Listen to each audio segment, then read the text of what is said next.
Are you thinking about buying a home in Denver? There are a few types of homes that you should always try to avoid. And if you don't want to waste thousands of dollars buying a home that you regret, then this video is for you. So today I'm going to tell you about 8 types of homes that you should never buy here in Denver. I'm Landon and I'm a local realtor here in Denver for the last 18 years. And I make videos all about life here in Denver. So starting with the first home that you should try to avoid is bi-level homes. So what is a bi-level home? Bi-level floor plans are floor plans where you walk into a home and then immediately right at the front door, you've got to choose whether you're going up or down stairs. And so people tend to not like this type of floor plan, and it tends to be of all the single family floor plans out there. You kind of have ranch is king. The ranches are ramblers. Some people call them in other markets where it's flat level living. Those tend to sell the best, and then 2 stories, and then tri-levels, and then split levels, and then bi-levels, right? And the reason why people don't love these floor plans is it feels a little congested right when you walk in the front door. There's no real entryway, and you're immediately going up and down stairs. There is a benefit to, having, it feels like there's more space on each floor. So some people, there's a small number of people that do love bi-levels. However, the overall majority of the market does not appreciate that bi-level floor plan, and they wish it was different. Even a split level where you walk in and you have a room on the main level and then you go, it's kind of a sideways up and down stairs. Those sell much better than the bi-levels do, just because of the ease of use. And when you have people, especially people that are aging, that don't want to use stairs all the time, in this case, they're forced to use stairs all the time. And so that's why I think bi-levels are one of those floor plans that tend to sell for less, and you tend to get less out of remodeling efforts that you do with bi-levels as well. And those types of homes, when they go on the market, they tend to last a little bit longer because your buying pool is smaller because of the people that are interested in those types of floor plans. If layout is one deal breaker, the next one is even more serious. It's about what your home is actually sitting on. So this next category that we're talking about are homes that are sitting on expansive soils. Denver's expansive clay soil can cause shifting and settling. It's very unique to our market, and other areas have no idea what we're talking about here. So if you're coming from an outside state, this is something that you have to pay attention to, because it can cost you tens of thousands of dollars if you get into a home where the soil is actually moving and expanding and pressing up on the home or causing settling to occur. And so when there's heaving that happens, it often pushes up on the framing of the home that then takes the home out of level. And so you'll actually have issues like vertigo that people will have, because it's literally like being in a place where you're walking up and down like a fun house. In some cases, I've seen homes that have over a foot of movement from one side to another. And it happens quite often actually on the west side of town. Morrison, Littleton, some of those areas have some of these homes that have been highly affected by structural movement and foundational challenges. I wouldn't say avoid those areas at all costs, because they're great areas right tucked into the mountains. So it's actually one of the most ideal places to live. However, you have to be so attentive to detail when you're walking through these homes, and make sure that they're not sloping as you're doing your showing or on the inspection, and make sure you have a real estate agent who knows what to look for. So some of the things we look for are horizontal cracks that basically are, inward movement, soils pushing into the home that can actually over time cause the foundation walls to fall down and cause the home to collapse. That's how serious this is. You don't see that happen all the time. It's usually something that's very slow moving, but it can, and you just don't want to, go through that risk. The other thing that can happen, like I said, was just the sloping, right? You can have homes that if they're sloping 2 to 3 inches, you're not going to feel much on that. But if it's 6, 7, 8 inches and even more, you're going to feel definitely some effects of that. And it's just going to be something that really encumbers the enjoyment of the home for you. It's absolutely something that you've got to spot. You've got to know or have someone with you that knows what they're looking for. These issues can lead to structural instability and costly repairs. Homes with foundation issues typically sell for way below market value. And if you're doing a structural repair, whether it's anchors, helical piers, or other types of repairs, it costs oftentimes tens of thousands of dollars to fix. And most of the time, there's no way to get that floor level again. I've walked into homes where the floor slants so badly that you feel like you're on a boat tilting back and forth. That's not quirky. That's a foundation problem. And in Denver, that is a nightmare that you do not want to inherit. And speaking of structural issues, let's talk about a type of home that was never built to last in the first place. I'm talking about manufactured homes. So what defines a manufactured home, and why are they less desirable here in our Denver market? So manufactured homes are built off-site and placed on a foundation. They often have lower build quality compared to site-built homes. And these homes can be harder to finance and insure. There are oftentimes only one or two lenders in town that will even touch them as far as the financing goes. Resale value tends to be lower and the appreciation is really limited. Denver's extreme temperature fluctuations cause accelerated wear on joining seams for these homes. These homes are literally dropped onto a lot. And while they might look okay from the outside, they don't hold value and they're harder to insure. And in Denver's climate, they just don't hold up. The other thing I would say about manufactured homes is oftentimes they just don't look that great. You can tell that someone picked it up and moved it, and placed it somewhere. And so in those cases, you see a lot of like cheap vinyl siding. You see homes that just look like they were pre-constructed. And those types of homes, they have their place for if someone just needs a dwelling, right? Needs a place to live. I totally get it, but it would not be my first choice on where to invest, hundreds of thousands of dollars to have a home.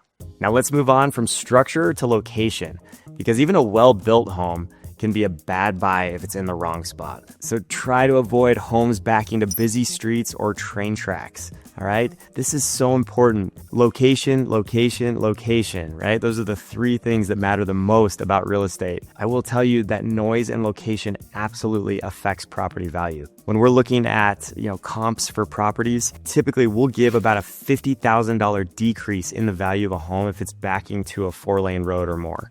If it's just a through road, 2 lanes, then sometimes that's, 15 to 25,000 depending on the market. However, homes that are back into roads usually always sell for less. Owners of these homes feel the need to upgrade their competition to overcompensate for their location. And the tough part about that is most of the time when you're putting that much money into your home, you're not getting it back because of that location. And so properties backing to busy roads, especially highways, main roads that are, 4 to 6 lanes. A lot of times those homes last twice as long on the market in my experience, and they absolutely take a discount and more price reductions before they can finally sell and find a homeowner that appreciates that location. And I have had several experiences working with buyers where they're like, oh yeah, I don't mind it because there's no homes behind me.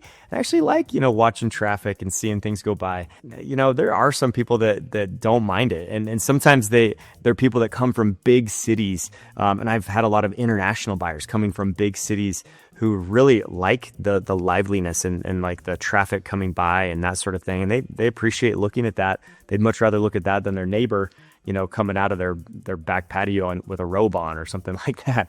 And so I totally get it.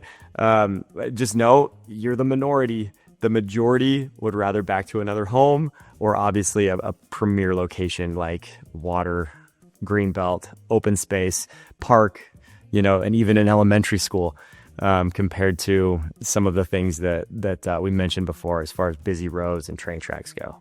So homes near major roads like Colorado Boulevard, I-25, or the train track system up and down Santa Fe often experience constant noise. Noise pollution can affect sleep, stress levels, and overall quality of life.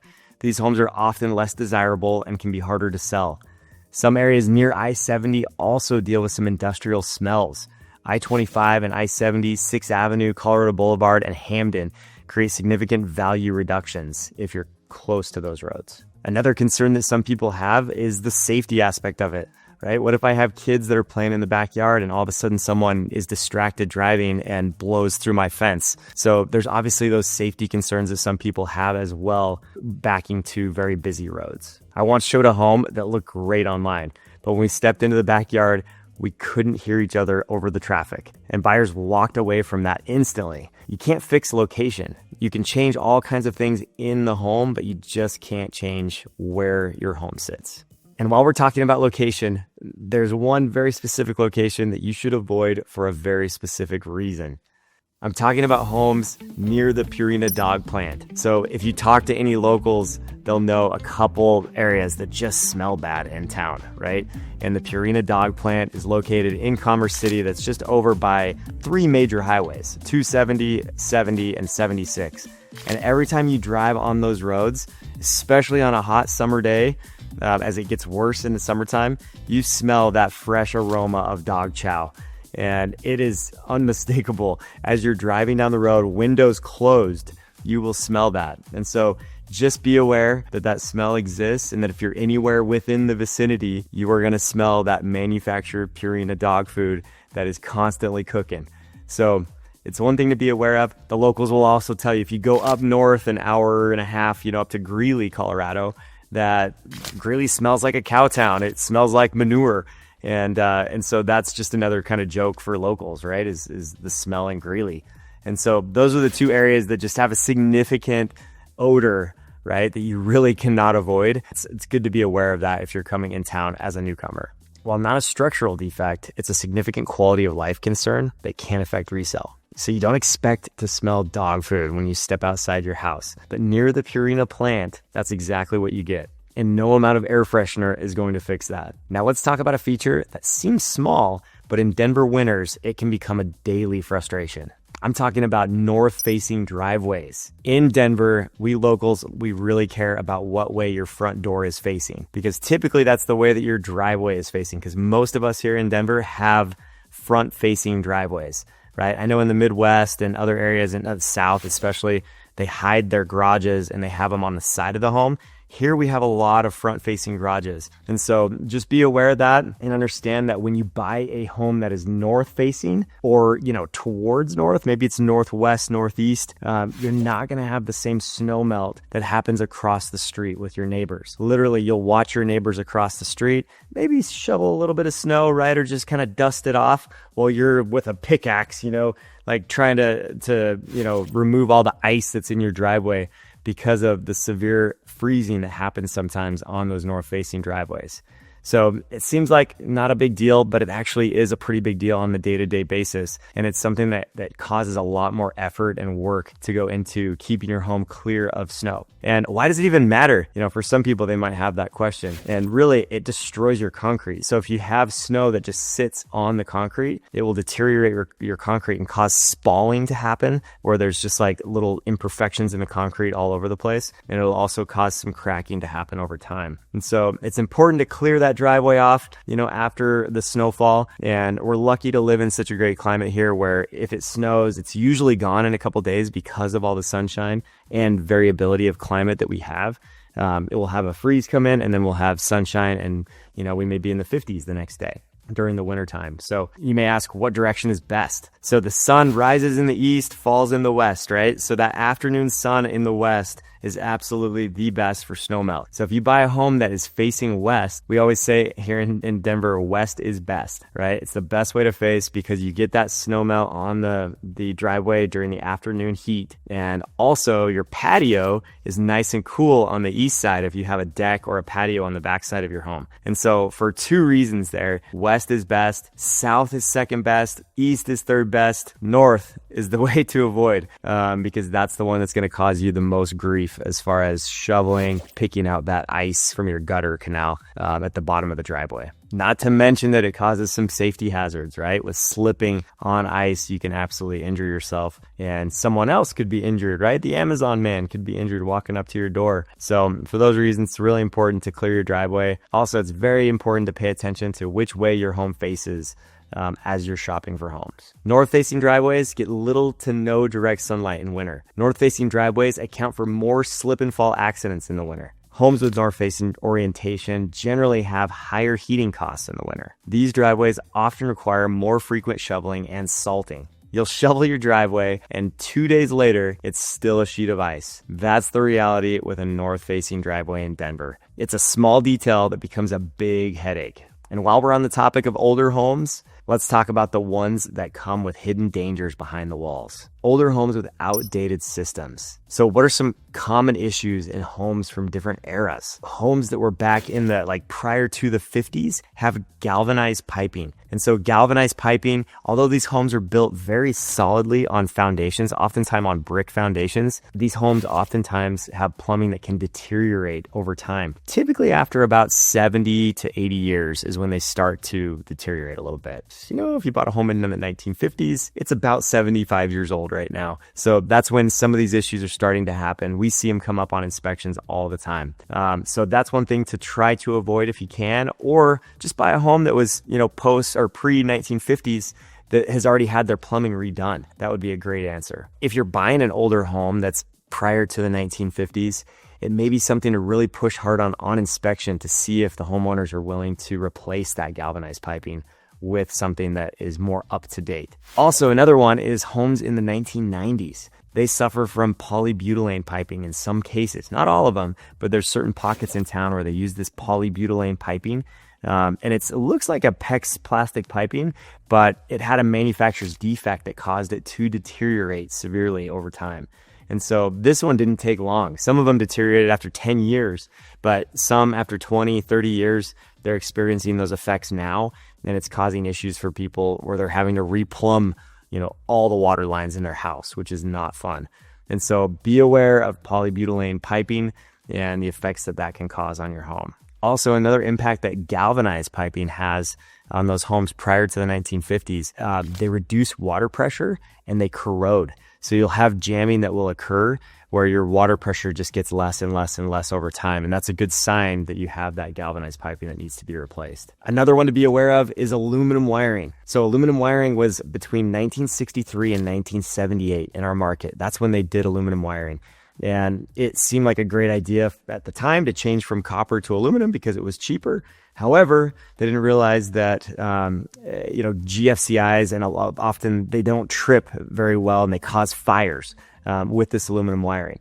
And so it can absolutely be a fire hazard and something to be aware of. So there's a few solutions that you can do during your inspection. And if you're working with me and my team, we'll coach you through this. The acceptable solutions to most electricians these days will say that pigtailing is one that you can do that will solve the issue for cheaper than rewiring the whole house, where they basically just change the connection points and basically do like a pigtail ending on those. And then there's another type that's crimping, and crimping in the home will be even a better solution. And then you can rewire the whole house, which can be very costly. And so those are a few solutions. But bottom line is, if you're buying a home between 1963 and 1978 build date, make sure that you're looking to see if it has aluminum wiring on the seller's property disclosure and during your inspection. Any good inspector can find that out for you and make sure that they know if there's been a remedy made or if it's still a fire hazard that could cause an issue for you. And even if the systems are updated,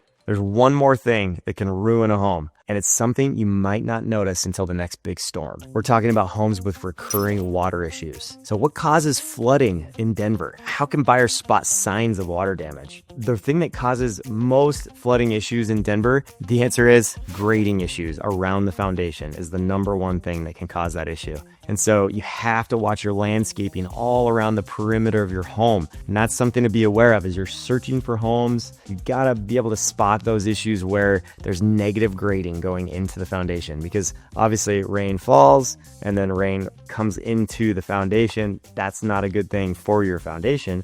It can cause sloping to occur. It can also cause water to penetrate the home. And if water gets inside, that is not fun. It's not fun if it happens once, but what if it happens over and over and over again because of a grading issue that's not fixed or remedied? And that's what's happened on a few of these homes. We always tell our buyers the two things that would cause me to absolutely turn around and run from a home would be structural foundational issues that don't seem surmountable. And then the other thing would be recurring water issues. They continue to come back where water is entering into the home unwanted, obviously. Nobody wants an indoor pool. It's good to keep that away by having proper grading going away from the home. Denver's clay soil and sudden storms can overwhelm drainage systems. Poor grading, old sump pumps, or lack of proper drainage can lead to flooding. Water damage can cause mold, rot, and long-term structural issues. If a seller says the basement only floods during really bad storms, that's a red flag. water issues don't go away. They get worse and they're expensive to fix. So what's the bottom line? Let me give you some advice that I give to every buyer that I work with. I consider myself a risk mitigator for buyers. Whenever we help a home buyer, a purchaser, it's all about mitigating their risk so that they don't buy a lemon, right? Nobody wants to buy a home that becomes like the movie Money Pit, where you're just tossing money into a home over and over and over again. It's the worst feeling ever. Your home should be an investment for you. It should be something that grows in value, and it's something that you can enjoy too, right? As your home. And so it's so important to work with someone who can identify these things for you and make sure that you're aware of all of these time era systems, right? Like galvanized piping, polybutylene piping, the aluminum wiring, making sure that you're running away from homes that have foundational issues, that have recurring water issues, those types of things, right? And, it may be easy to understand while you're watching this video, but what's going to happen after you go and fall in love with the kitchen in this home that's to die for, right? The cosmetics sometimes can be a blinder on some of these things that can cause you a lot of grief over time. And so me and my team, we're happy to coach you through these issues on a case-by-case basis because every home is different. And sometimes it is worth pushing through something or trying to negotiate through something with the seller to get that home that you really want. And other times it's best to just run and walk the other way because there are other homes out there and you will run out of money before you run out of homes to look at. Also, work with a local agent who knows the neighborhoods and red flags. Always get a thorough inspection, including sewer scope and foundation check. Don't fall for cosmetic upgrades. Focus on structure, systems, and location. Buying a home in our market is an emotional thing.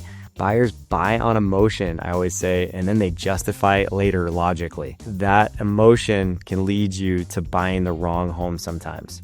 It can also lead you to buying the right home, right? So make sure that emotion's in check. I always tell people, you're okay to fall in like with the home, just don't fall in love, right? Because it hurts our ability to help you walk away or negotiate on your behalf if something comes up on inspection. Denver's market is competitive, but don't let that pressure you into buying the wrong house. The right home is out there, and it's not the one with the slope floor and a north-facing driveway. So if you're thinking about buying in Denver and you want to avoid these costly mistakes, reach out. I've helped hundreds of buyers find homes they've loved and avoid the ones that they'll regret. Call or text me at this number on the screen and I'll help you find the right fit. And if you're trying to figure out where to live in Denver, don't miss this full driving tour of Highlands Ranch, one of the top suburbs in the entire metro area. Click now and see why so many buyers are heading there. Also, if you'd like for me to send you a few listing examples of homes that have had foundational issues so that you can see how much further under market value those homes sold for, just give me a call or shoot me a text here with that request and I'll send you over the comps for that area that you're interested in.